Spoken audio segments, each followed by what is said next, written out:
Tonight, let us wander back to the vast heart of Europe, where forests stretch like endless green oceans, and rivers carve winding paths through fertile plains.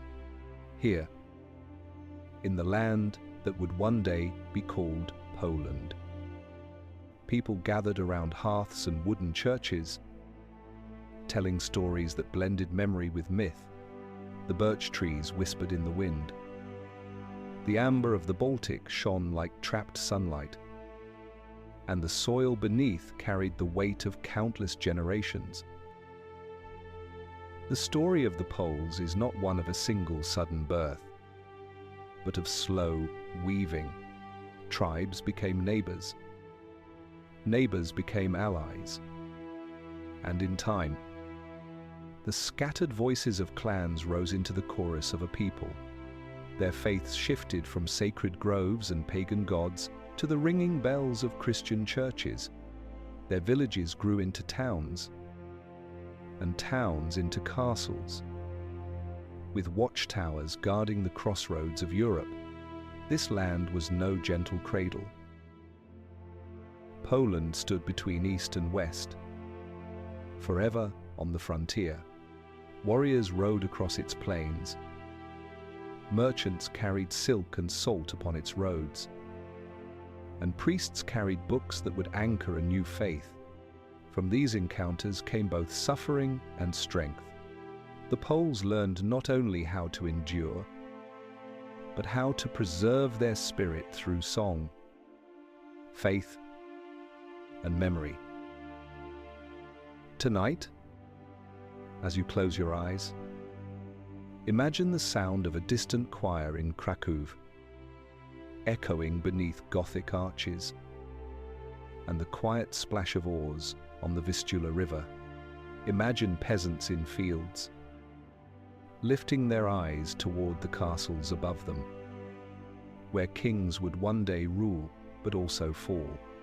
For Poland is a land of rise and fall, of endurance and rebirth, where every loss became the seed of renewal.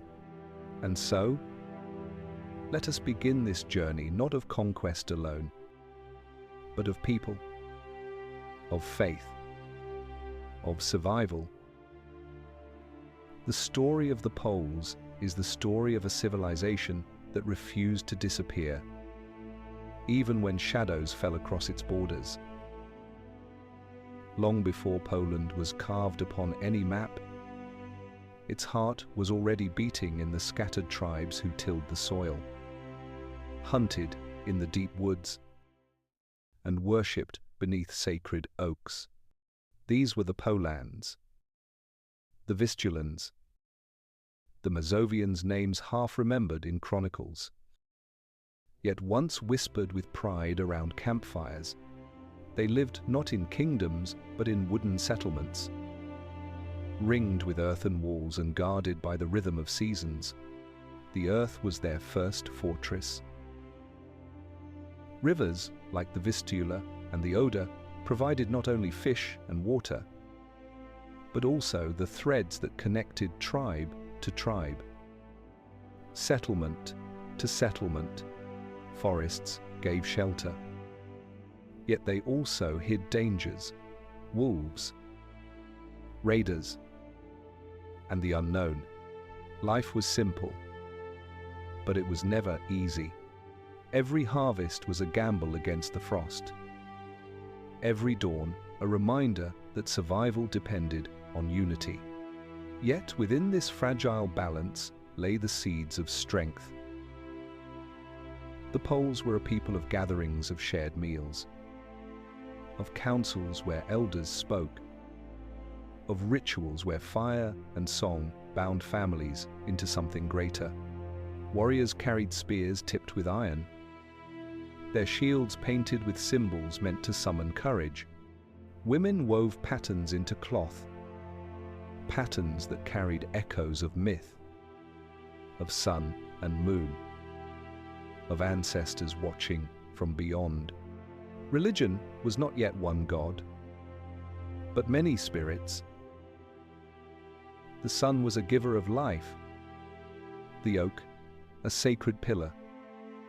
The rivers alive with unseen guardians.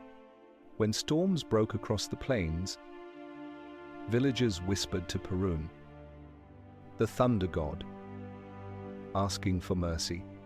When the harvest ripened, they thanked Ziwana, the goddess of wild places, whose name lingered like the scent of meadow herbs. The faith of these tribes was not written in books, but in the cycle of the seasons and the turning of stars to outsiders. They were sometimes dismissed as barbarians. To themselves, they were custodians of the land, people of the soil and sky. They sang songs to mark births, weddings, and death songs that carried the weight of identity across generations. In these songs, courage was remembered, and in these songs, grief was softened, but the world around them was shifting. To the south, the Moravians built churches of stone. To the west, German lords marched with banners of the cross. To the east, horsemen of the steppes swept across the horizon. And in this meeting, ground of empires and tribes, the Poles stood as yet undefined, vulnerable, yet also ready to rise. The first chronicles would later say it was from these tribes, and especially from the Poloni, the people of the fields, that a nation was born. A name, Polska, would grow from their soil. A kingdom would rise upon their rivers. But in this beginning, it was not kings or crowns that defined them. It was community, endurance, and the quiet strength of those who kept fire alive against the dark. So let us pause here. In this tribal dawn, imagine the sound of axes cutting wood for a new settlement, of laughter rising from a feast after the harvest, of a mother whispering to her child as the stars turn above. These are the earliest voices of Poland, not yet a nation, but already a people. In the year 966, a river was crossed, not of water, but of faith. On that day, the chieftain Mieszko I, ruler of the Polands, bent his head to baptism. With this single gesture, Poland was no longer just a patchwork of tribes. It became a kingdom with a name, a faith, and a destiny. The chronicles called it the baptism of Poland, and, in the memory of the people, it marked the true birth of a nation. Why did Mieszko choose this path? Some said it was politics, a shield against the ambitions of neighbors. To the west, the German lords of the Holy Roman Empire pushed eastward with both sword and cross, eager to claim the lands of the Slavs. By embracing Christianity through baptism, Mieszko ensured that Poland would not be treated as a pagan frontier ripe for conquest, but as a partner in the family of Christendom. Others said it was faith, a genuine acceptance of the message carried by missionaries who spoke of a single God, of eternal salvation, of order in a chaotic world. The ceremony itself was both simple and immense. A river, perhaps the water or another flowing through the Polanian lands, became a font of history. Priests lifted the cross. Prayers were chanted in Latin, and water washed away the old gods. Warriors who once raised spears to Perun now traced the sign of the cross upon their foreheads. The oak groves grew silent, their altars abandoned, while wooden chapels rose with bells that carried across the fields. For the common folk, change came slowly. They still whispered the names of old spirits when storms rumbled, still hung charms of wood and bone above their doors, yet the new faith spread, carried by song, ritual, and the authority of rulers. Stone churches appeared where wooden shrines once stood. Candles flickered in dark interiors, painting shadows on frescoes of saints. Villagers knelt together, united by words they did not fully understand, but which bound them into something larger than tribe. Mieszko's baptism was also a marriage, political and literal. By wedding Dobrowa, a Bohemian princess, he drew Poland into alliances that stretched beyond its borders. With her came not only ties to the south, but also advisors, priests, and scribes. For the first time, records were written, chronicles kept, prayers noted on parchment that could endure centuries. The spoken memory of the tribes became the written memory of a kingdom. The baptism did not erase struggle. Many resisted, clinging to ancient traditions. Some villages rose in rebellion when idols were destroyed.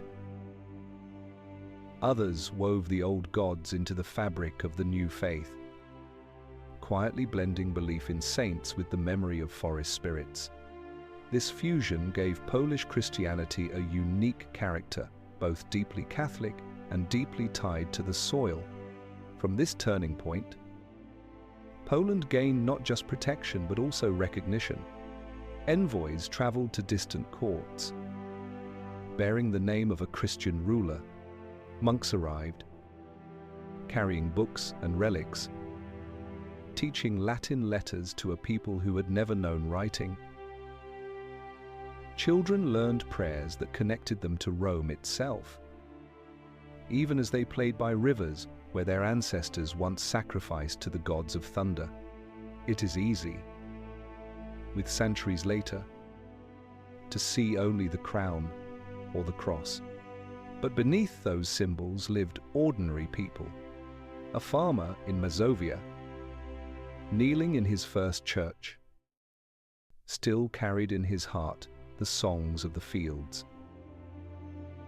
A warrior, baptized alongside his prince, still traced the patterns of ancestors on his shield, though now he marched under the sign of Christ. A mother lighting a candle before the Virgin Mary still remembered the prayers her grandmother whispered to the dawn.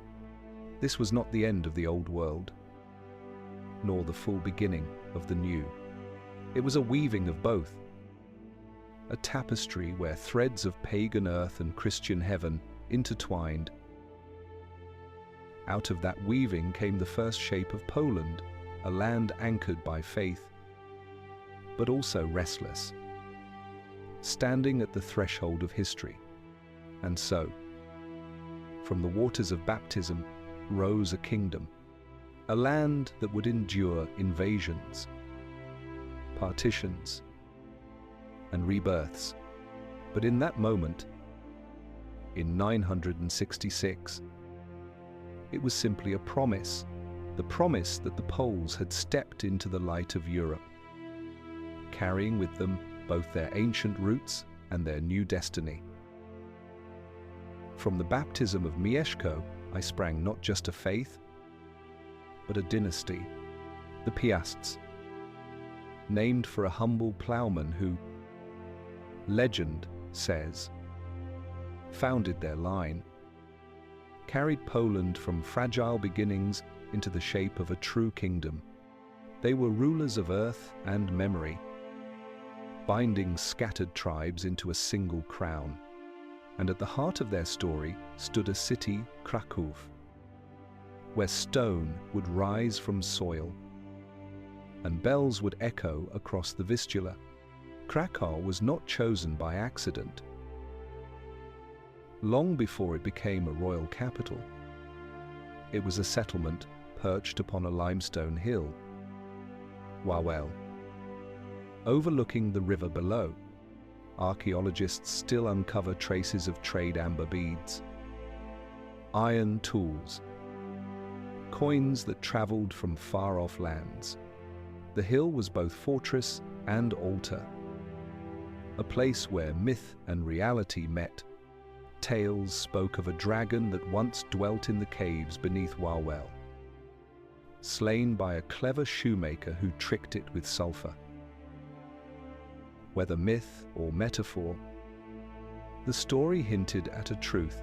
Kraków was a place where danger had to be overcome before greatness could take root. Under the piasts, Kraków blossomed. Wooden palisades gave way to stone walls. Churches rose with spires that seemed to touch the sky. The cathedral on Wawel Hill became not just a house of prayer, but a vault of memory, where kings would one day be crowned and buried. From its steps, one could gaze across fields and forests, seeing not just land, but the bones of a nation being formed.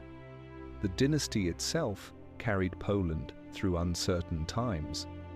Bolesław the Brave, son of Mieszko, became the first king, crowned in 1025. He extended Polish power beyond its borders, leading armies into the lands of Kiev, negotiating with emperors, and welcoming missionaries who carried faith eastward. His reign was bold, a reminder that Poland was no longer a cluster of villages, but a kingdom with ambition. Yet, ambition always carried shadows. Rivalries with the Holy Roman Empire, disputes with neighboring dukes, and the burdens of taxation stirred unrest. After Bolesław's death, Poland often fractured, split among heirs, as brothers turned against one another. Castles that once guarded unity became fortresses of division. Still, through this turbulence, Kraków endured, its cathedral standing as a beacon of continuity even when crowns slipped from heads. Daily life under the piasts was marked by both hardship and rhythm. Farmers bent over plows carved from wood, oxen pulling across heavy soil, markets filled with the scent of honey, salt, and fur. Salt, especially from the mines at Wieliczka, became a treasure that gave Poland wealth and renown. A white gold traded along routes that reached the seas. Craftsmen hammered iron. Women spun cloth. Children carried water from wells, each act small, yet together weaving the fabric of a people. Faith deepened in these centuries. Monks copied texts by candlelight, their Latin letters a bridge to the wider world. Pilgrims walked dusty roads to shrines, seeking miracles and mercy. Bells marked the hours, reminding both noble and peasant of the same eternal rhythm: dawn, labor, prayer, rest. Even when wars burned fields and walls crumbled, the sound of bells endured, binding generations to their past. And so, Kraków rose not only in stone but in spirit.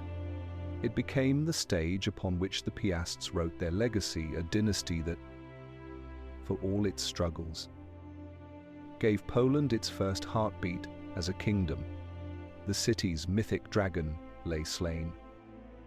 Its markets thrived, and its cathedral gathered within its walls the breath of history. To imagine this chapter is to stand on Wawel Hill at sunset. Below, The Vistula glitters with the light of traders' boats. Within the city walls, torches glow as families gather for supper, and above it all, a bell tolls across the valley, summoning both the faithful and the weary. The Piasts may have fought and faltered, but Kraków stood eternal, enduring, the heart of a kingdom that would rise again and again. Poland's geography was both blessing and curse. Nestled in the heart of Europe, it stood as a bridge between East and West, a crossroads where merchants and monks traveled, where kings bargained and soldiers marched. Yet this openness also meant exposure. Armies that swept across the steppe or rose from German castles inevitably found their way into Polish lands, and none brought more terror than the Mongols. In 1241, riders came like a thunderstorm. Hooves drummed across the plains. Dust veiled the horizon, and arrows darkened the sky. The Mongol horde, hardened by victories from China to Rus, descended upon Poland with speed and fire. Villages that had known only the toll of bells now echoed with screams. Wooden walls collapsed beneath flaming arrows, and fields once green with wheat turned black with ash. The climax came at the Battle of Legnica. Duke Henry the Pious gathered knights and levies, banners fluttering above armored men who prayed for deliverance. Chroniclers tell of how the Poles fought bravely, swords flashing against the tide of riders. But the Mongols were masters of deception. Feigned retreats lured knights into ambush. Clouds of arrows broke charges before they reached their mark. In the end, Henry fell, and with him, much of the army. Legnica was a wound carved deep into memory, a reminder that no fortress was beyond the reach of the steppe. And yet, Poland did not vanish. The Mongols, relentless though they were, soon withdrew, summoned back to the east after the death of their great Khan. The devastation was vast villages burned, churches toppled, families torn apart, but the land endured. From the ruins, Poles rebuilt their homes, ringing their churches with stronger walls, their markets with renewed life. In their resilience lay a truth invasions could wound, but they could not erase. The Mongol storm was not the only challenge. To the west, German influence pressed forward, bringing settlers, merchants, and Teutonic knights who claimed the mantle of crusaders. These knights, clad in white cloaks marked with black crosses, would become both neighbors and adversaries, their castles looming along the Baltic coast. To the south, Bohemian and Hungarian rulers sought influence, while to the east, the Rus principalities shifted between alliance and rivalry. In this crucible, Poland became a nation of balance. Kings and dukes learned to play the game of diplomacy as much as war. Marriages were arranged with distant courts. Treaties were written, sometimes broken, sometimes honored. Cities like Kraków and Wrocław grew, fortified with walls of stone, their streets alive with merchants trading salt, fur, and cloth. Life pulsed again, even under the shadow of past destruction. For the common people, survival was the greatest achievement. A peasant in Lesser Poland, kneeling at dawn to pray, knew that tomorrow might bring soldiers or raiders. Yet he also knew that the soil demanded seed, that oxen must pull the plough, that children must be fed. In these humble acts of endurance, the true continuity of Poland lived. Faith deepened as a source of strength. Monasteries became sanctuaries of learning and hope. Priests reminded their flocks that suffering was not the end, but a passage. Bells rang once more over fields scarred by war, calling both noble and peasant to remember that they were part of something greater than fear. The Mongol invasion left scars, but also clarity.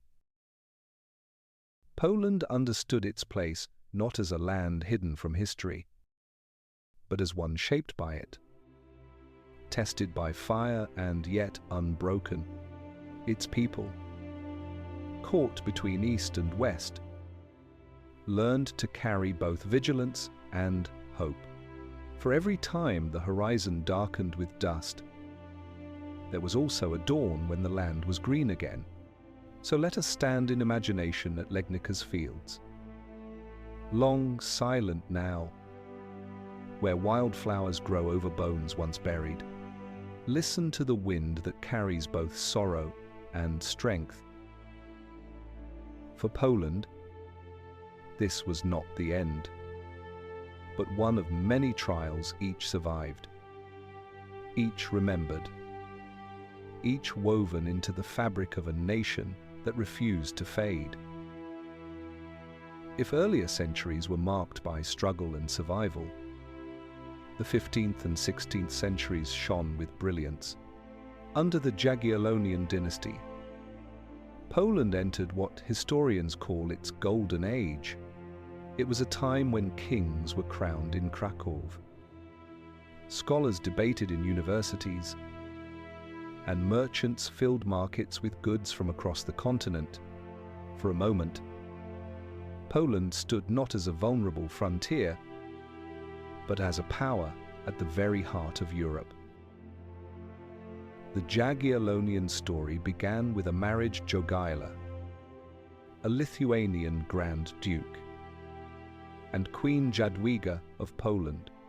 Their union in 1386 created not just a bond between two rulers, but a vast commonwealth stretching from the Baltic to the Black Sea. Lithuania brought forests, rivers, and cavalry. Poland brought fertile plains, salt, wealth, and cultural institutions. Together they formed a realm so large it seemed almost without borders. A land where knights rode under banners of red and white, and where languages, faiths, and peoples mingled in a mosaic. Kraków, still the royal capital, blossomed into a city of learning and art. Its crowning jewel was the Jagiellonian University, founded earlier, but flourishing in this age. Here, young minds studied law, medicine, astronomy, and theology. One of its most famous students, Nicolaus Copernicus, would later turn the world upside down with the idea that the Earth itself moved around the sun. The university's libraries filled with manuscripts, its classrooms with debates, its spirit with the belief that knowledge could illuminate the human soul. Royal courts echoed with music and poetry. Architects built cathedrals and town halls that lifted eyes heavenward. Painters covered walls with frescoes, blending local traditions with Renaissance styles from Italy. Trade routes brought silk from the east, silver from Hungary, spices from the south, and furs from the north. Merchants thrived. Guilds grew powerful, and cities like Gdańsk rose as vibrant ports. their harbors crowded with ships bearing sails of every design. For nobles, this was also an age of privilege. The Polish Szlachta, a class of gentry and aristocracy, gained rights that gave them influence over kings. They gathered in assemblies known as the Sejm, where decisions were debated, sometimes passionately, sometimes endlessly. This unique balance between monarchy and nobility would later shape Poland's destiny for good and for ill. But in these centuries, it gave the realm stability. As power was shared and laws bound even kings to their subjects. Religious life was rich, yet also tolerant by the standards of the age. While much of Europe burned with conflict between Catholics and Protestants, Poland allowed a wide range of faiths to coexist. Catholicism was dominant, but Protestants, Jews, and Orthodox Christians found space to live and worship. Synagogues stood near churches, and markets hummed with many tongues. This diversity became both a strength and a challenge, a mirror of the vastness of the Commonwealth. At the same time, Poland's armies carried banners into battle, defending borders and projecting power. Knights in shining armor, supported by nimble Lithuanian horsemen, stood against threats from the Teutonic Order and rival princes. Victories brought pride, as at the Great Battle of Grunwald in 1410, where the combined Polish-Lithuanian forces crushed the Teutonic Knights, ending their dominance in the Baltic. Chroniclers celebrated it as a triumph ordained by God, a moment when Poland and Lithuania stood as defenders of freedom against oppression. Yet the true heartbeat of this golden age was not just kings or battles, but daily life. In villages, peasants worked fields of rye and wheat, their harvests filling granaries that fed cities and armies alike. In towns, craftsmen carved wood, hammered metal, and wove cloth. Their skills passed from father to son, mother to daughter. Children chased each other through narrow streets, while above them, church bells rang in rhythms that marked both faith and time. To imagine this age is to walk through Krakow's market square on a bright morning. Stalls overflow with bread, or fruit, and spices. Merchants argue over prices. Scholars in long robes pass by with manuscripts under their arms. Nobles ride horses draped in silks, and the towers of St. Mary's Basilica rise above it all. There is confidence in the air, a belief that Poland has stepped firmly into greatness.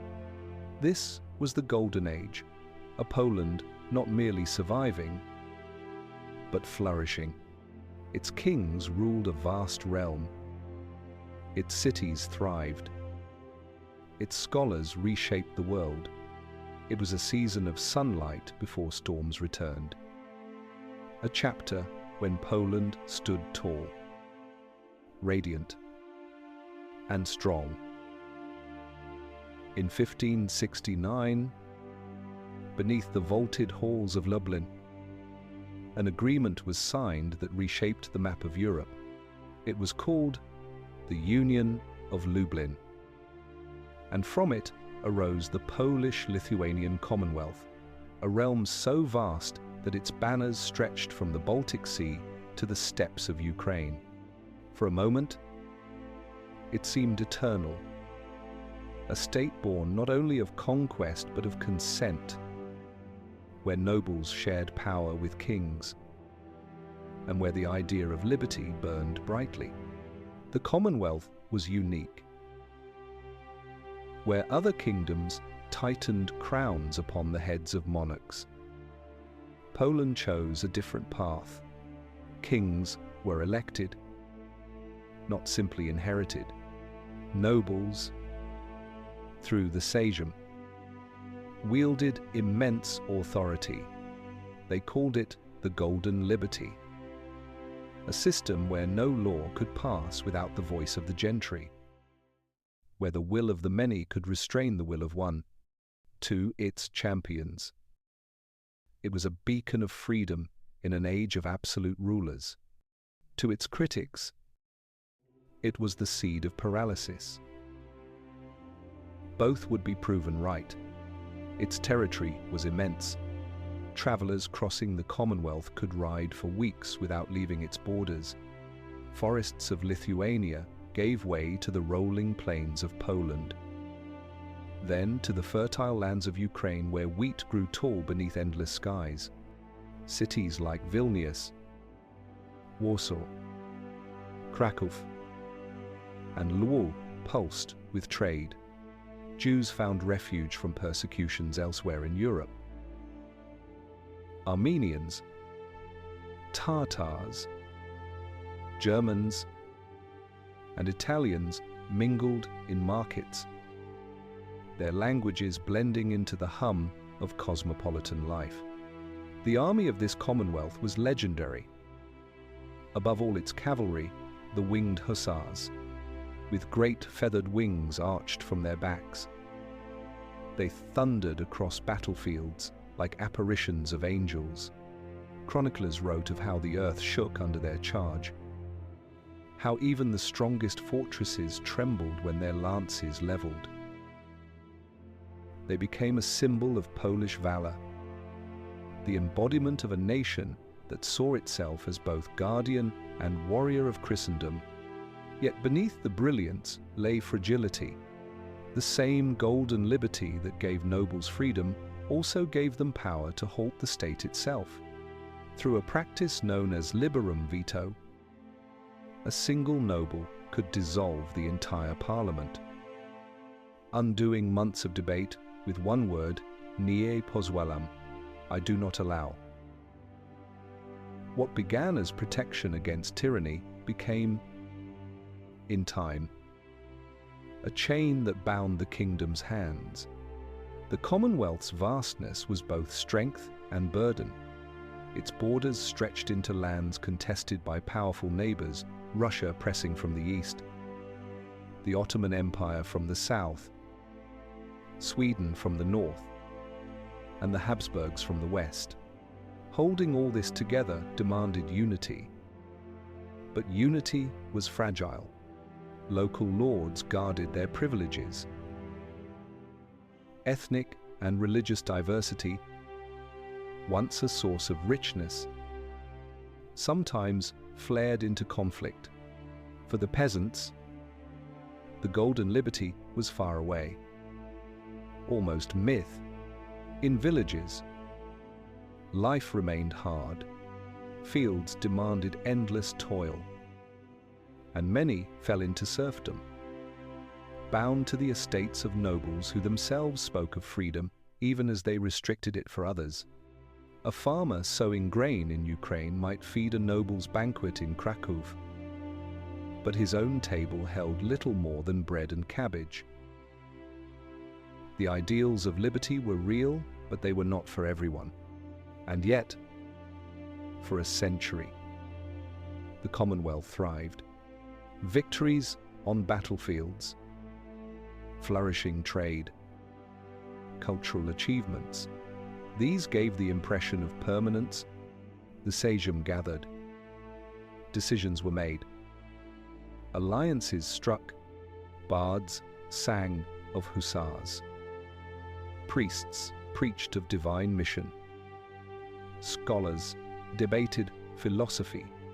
On the surface, all was stable, strong, and radiant, but like a grand cathedral built upon shifting soil, cracks were forming. foreign powers watched with keen eyes, knowing that division within could be exploited from without. Nobles, proud of their liberty, often failed to see how it weakened the realm's spine.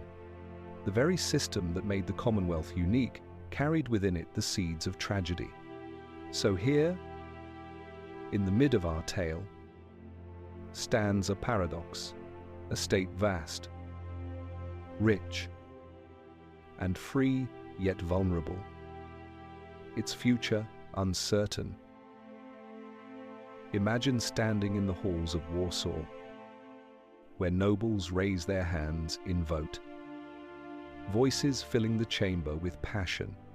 Outside, winged hussars parade, their wings catching the sun. To the casual eye, this is strength beyond question. And yet, history whispers otherwise.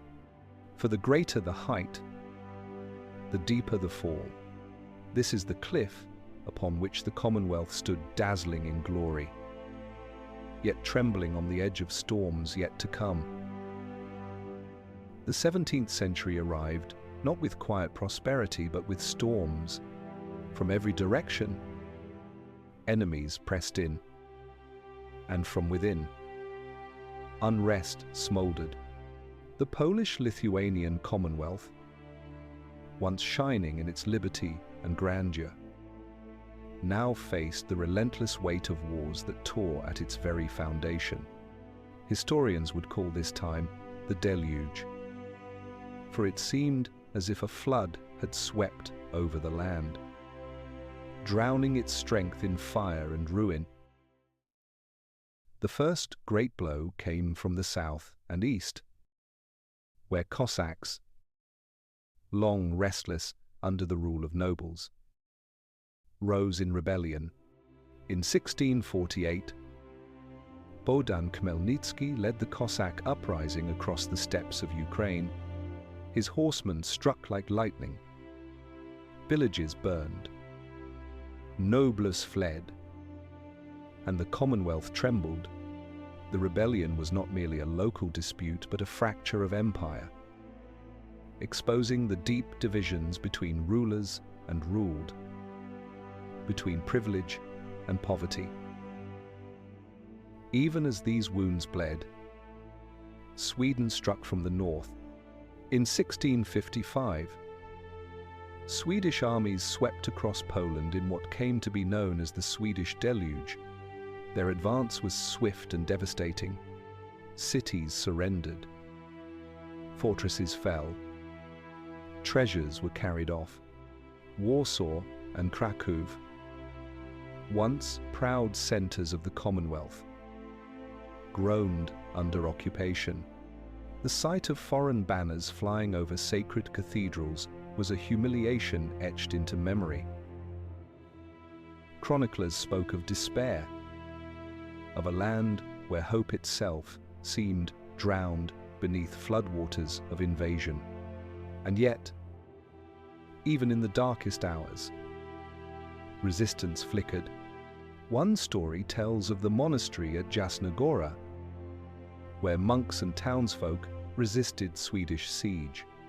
Against cannon fire and overwhelming odds, they held the fortress, and their defiance became a beacon. From this act of faith and courage grew a revival, as nobles and peasants alike rose to drive out the invaders. It was a reminder that even when kings faltered, the people's spirit could not be extinguished. But victory was costly. The wars left the Commonwealth scarred. Fields lay barren. Towns reduced to ashes. Populations thinned by slaughter, famine, and plague. Whole regions never fully recovered. What had been one of the largest and richest states in Europe now bore the marks of exhaustion. The political system, once praised as liberty, now showed its weakness. Nobles jealously guarded their rights. paralyzing the Sejm with endless vetoes. Kings, elected by consensus, often lacked the authority to reform or defend. Foreign powers learned to exploit this, bribing nobles to sway elections, ensuring that the Commonwealth remained weak and divided. For the peasant, life was harsher still. Serfdom tightened. Labor demanded without mercy. Harvests carried off to feed armies or fill the coffers of absentee lords. A villager might see his crops seized by passing soldiers, Polish, Swedish, Russian alike, and still be bound by law to toil again the next spring. The promise of golden liberty felt distant, almost mocking, for those whose liberty was but a dream. Faith endured. However, as it always had, churches, though burned and rebuilt, remained the heart of communities. Pilgrims still journeyed to shrines. Priests still rang bells at dawn. Even in ruins, the sound of a hymn could lift weary spirits. It was this resilience of faith and memory that kept the idea of Poland alive when its walls seemed to crumble. The deluge was not a single storm but a series of tempests, Cossack uprisings, Swedish invasions, Russian incursions, Ottoman raids. Each wave left Poland weaker, poorer, more divided, and yet, after each, the land struggled back to its feet, like a battered ship upon a stormy sea. The Commonwealth sailed on, though its sails were tattered and its timbers groaning. To imagine this era is to see a peasant walking across a field still blackened from fire, carrying seed in a wooden bowl. Behind him, the ruins of a manor smolder. Above him, crows circle, yet he sows, because life must continue. Poland, too, continued, not as strong as before, but not yet dead. This was the tragedy of the 17th century, a nation still vast, still proud, yet scarred, exhausted, and vulnerable. The Commonwealth endured the flood, but it emerged weakened, its strength washed away by wars it could not escape. The storm had passed, but darker shadows lay ahead. The 18th century dawned upon a weary Commonwealth. What had once been a land of vast horizons and golden liberty was now fragile. Its grandeur dimmed, its future uncertain. The structures that had carried Poland through centuries, the elective monarchy, the noble assemblies, the liberties of the Szlachta had become shackles. Where once they symbolized freedom, now they bound the kingdom in paralysis. At the heart of this weakness lay the liberum veto. With a single word, nie pozwalam. I do not allow any noble could dissolve parliament, undoing months of debate. What had been designed to protect liberty from tyranny became a tool of stagnation. Laws could not be passed. Reforms could not be secured. And foreign ambassadors soon discovered that bribing one noble was enough to cripple an entire state. Around Poland, powerful neighbors grew stronger. To the west, Prussia drilled its armies into machines of iron discipline. To the east, Russia expanded under ambitious Tsars, hungry for influence over the borderlands. To the south, Austria watched with careful eyes, ready to seize opportunity. These powers looked upon the Commonwealth not as an equal, but as a prize waiting to be divided. Inside, kings struggled. Some, like Augustus II and Augustus III of Saxony, held crowns, but not control. Their reigns marked by intrigue rather than reform. The throne itself was unstable, subject to foreign influence. Russian and Austrian envoys often wielded more authority than the monarch they pretended to recognize. Elections for kings became theaters where outside powers pulled the strings, reminding all that Poland's sovereignty was fragile. Yet even in decline, the Commonwealth still breathed culture and spirit. Warsaw grew as a political center, its palaces glittering with chandeliers, its salons alive with music and debate. Intellectuals gathered, reading Enlightenment ideas from Paris and Berlin. Poets still wrote of liberty, and reformers whispered of change. Beneath the weight of corruption, there remained a flicker of hope that Poland might yet be renewed. But ordinary life told another story. Peasants bore the heaviest burdens, bound to the soil with little chance of freedom.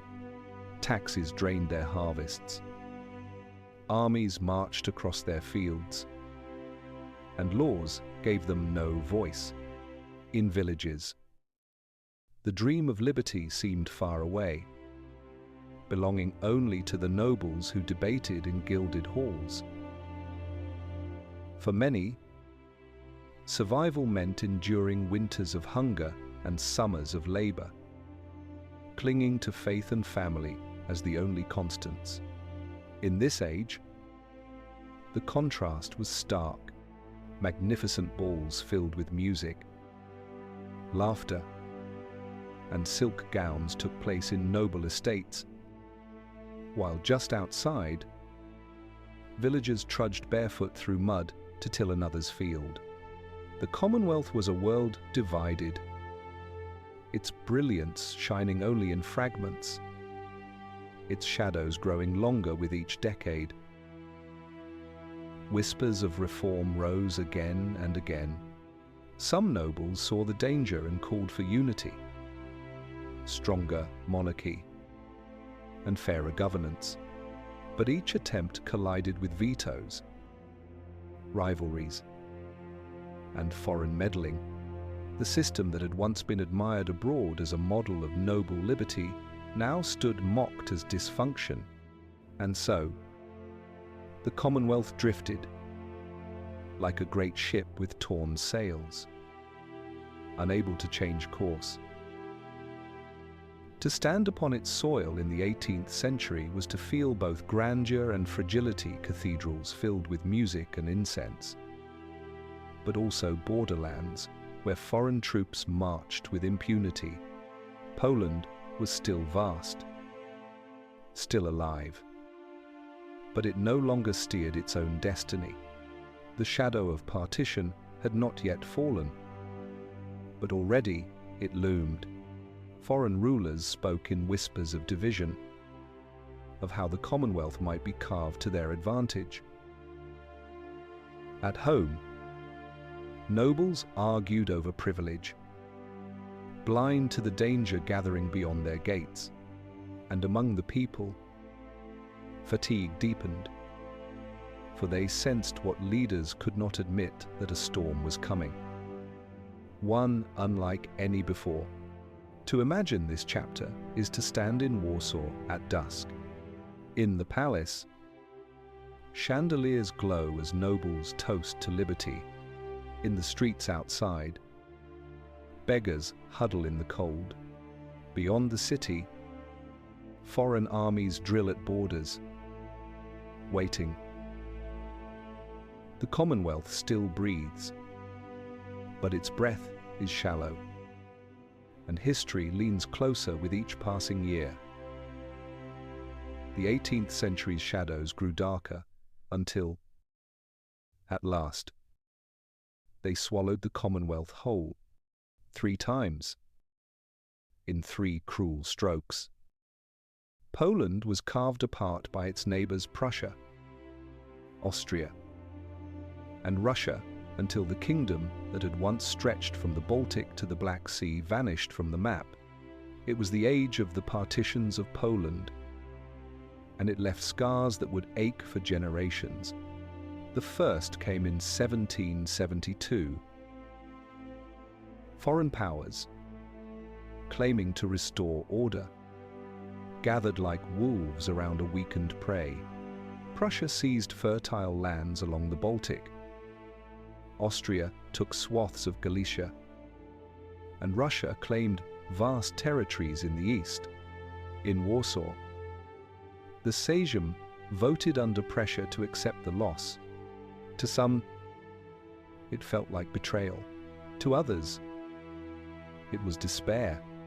A nation that had once been mighty now shrank, its sovereignty slipping away, and yet, even in this humiliation, voices of renewal rose.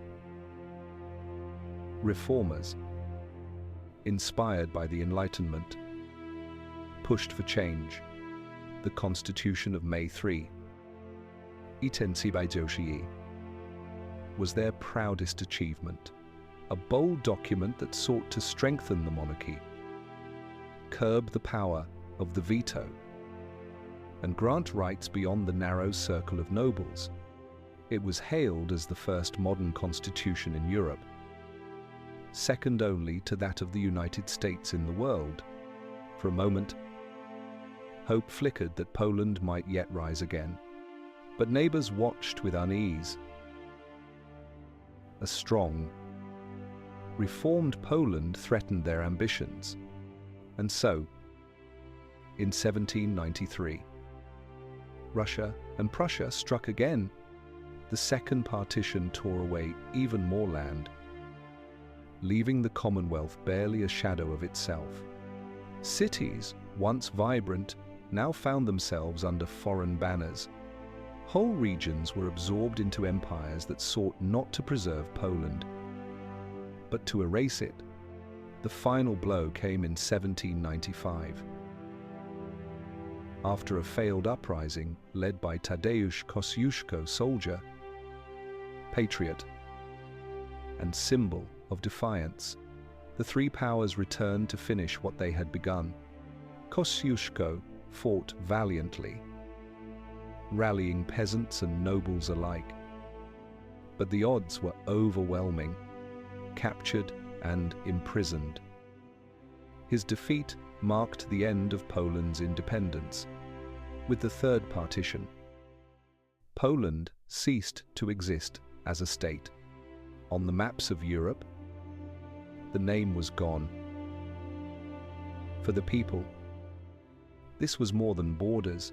It was the shattering of identity.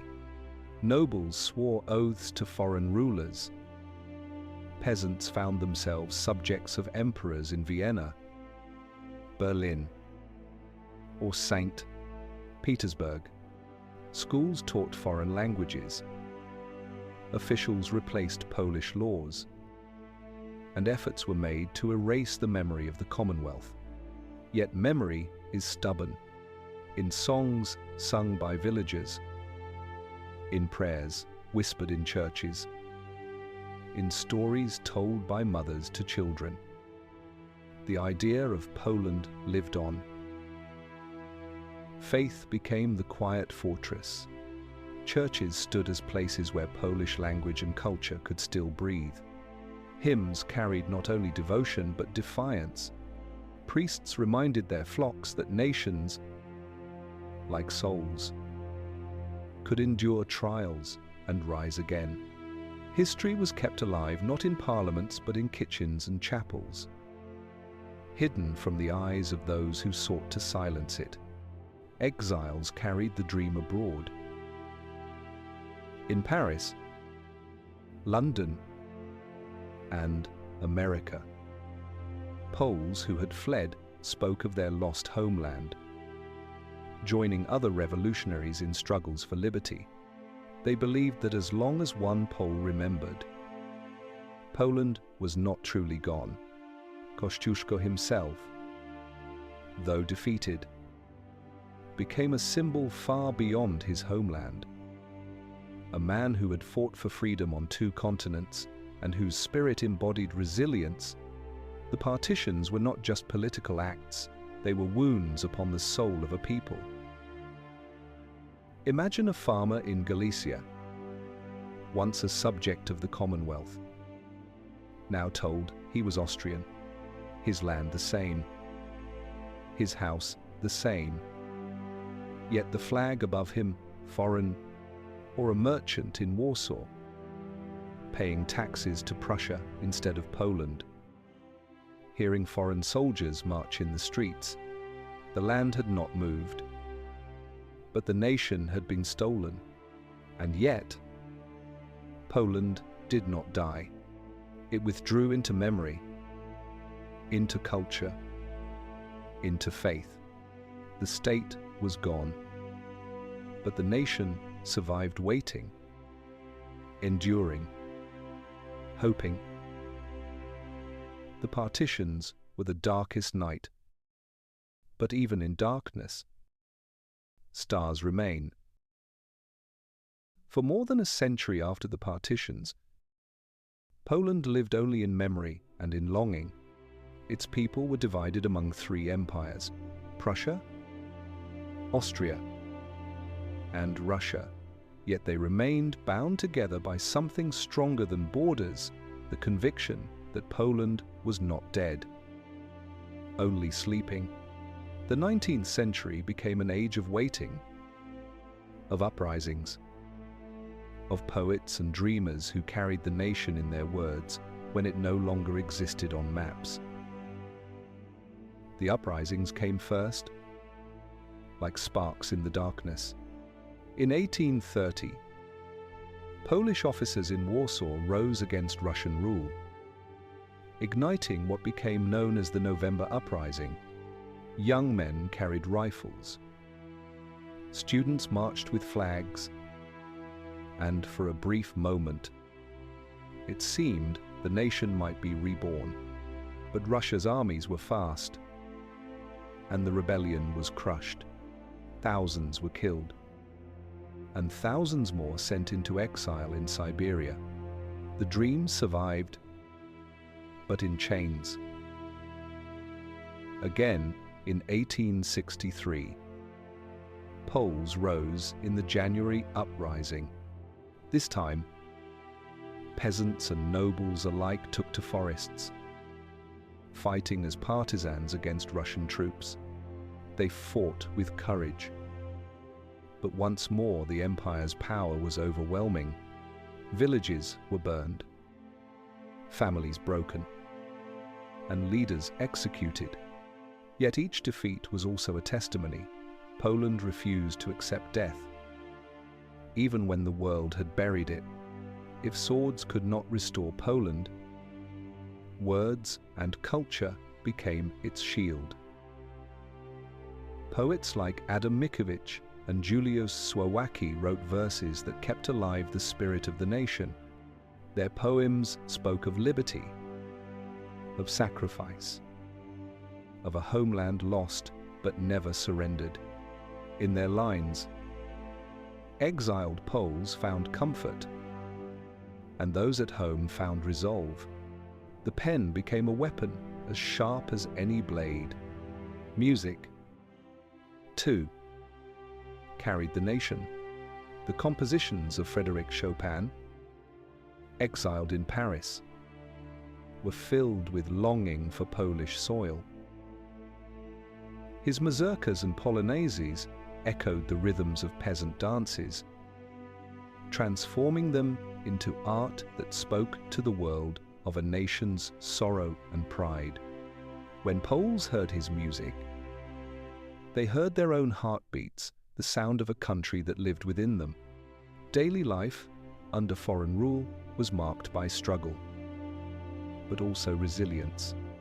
In schools, children were often forbidden to speak Polish, yet they whispered it in secret.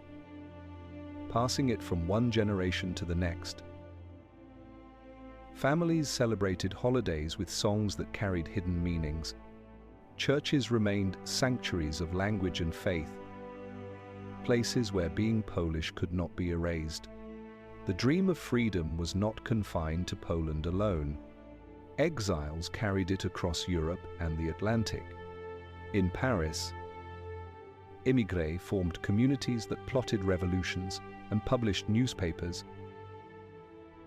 In America, Polish immigrants built neighborhoods where traditions survived and where money was collected to support uprisings back home.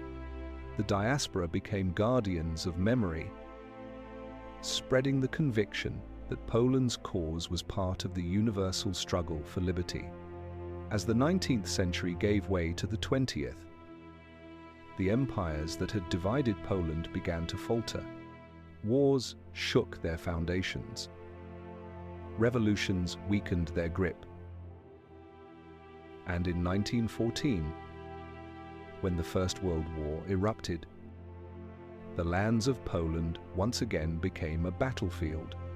Soldiers in German, Austrian, and Russian uniforms fought across their own soil, sometimes against one another, each carrying the burden of divided allegiance. Yet out of that chaos, opportunity emerged. Leaders like Józef Piłsudski organized legions, fighting with the hope that when the war ended, Poland might rise again. Diplomats abroad lobbied the great powers, reminding them that a Europe without Poland was incomplete. And when the war finally ended in 1918, and empires crumbled into dust, the dream was fulfilled. On November 11, Poland was reborn. After 123 years of absence, the nation once again appeared on maps. Flags were raised in Warsaw, Kraków, and Poznan. Bells rang, and crowds wept with joy. It was not the end of struggle, conflicts, and challenges lay ahead, but it was proof that no partition, no empire, no chain of centuries could erase the soul of a people. To imagine this moment is to stand in Warsaw as the bells of independence ring. Children run through streets waving flags their parents had never seen on official buildings. Veterans embrace, tears in their eyes, knowing their sacrifices had not been in vain. The nation was battered, scarred, but alive again. The long road had ended, but the journey was not over. For Poland, rebirth was always followed by new trials. Yet, in 1918, for the first time in more than a century, the dream had triumphed. Poland lived once more. Tonight, as the story draws to a close, let us return once more to the Polish lands. The forests still whisper in the wind. The rivers still flow across fertile plains. And the bells of Kraków still echo across the valley. Centuries have passed, tribes have gathered, kings have reigned, empires have risen and fallen, but through it all, the spirit of Poland has endured. The journey we traced was never simple.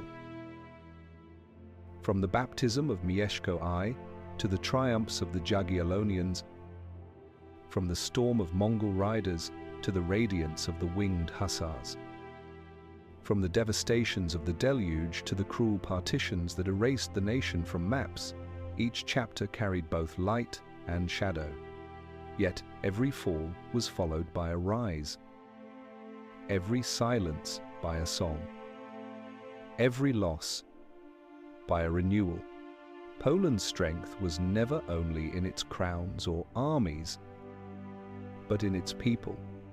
in the peasant sowing seed on burned fields, in the monk copying prayers by candlelight, in the poet writing verses that carried a lost homeland in every line, in the mother teaching her child Polish words in secret, whispering them like treasures not to be forgotten.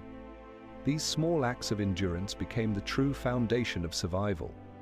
When Poland returned in 1918, it was not a miracle born of chance, but the fruit of centuries of faith and memory. And even after new trials in the 20th century, the lesson remained that nations can be conquered, occupied, erased from maps, but not from the hearts of those who believe. So, as you drift into sleep, imagine standing once more on Wawel Hill at dusk. The Vistula glitters below. Torches glow in the market square. And bells toll softly across the night. The story of the Poles is not one of disappearance, but of return. It is the story of a people who carried their homeland within them. Even when the world said it was gone, Poland endures across wars and partitions, across centuries of triumph and tragedy, across time itself. And in that endurance lies its true glory.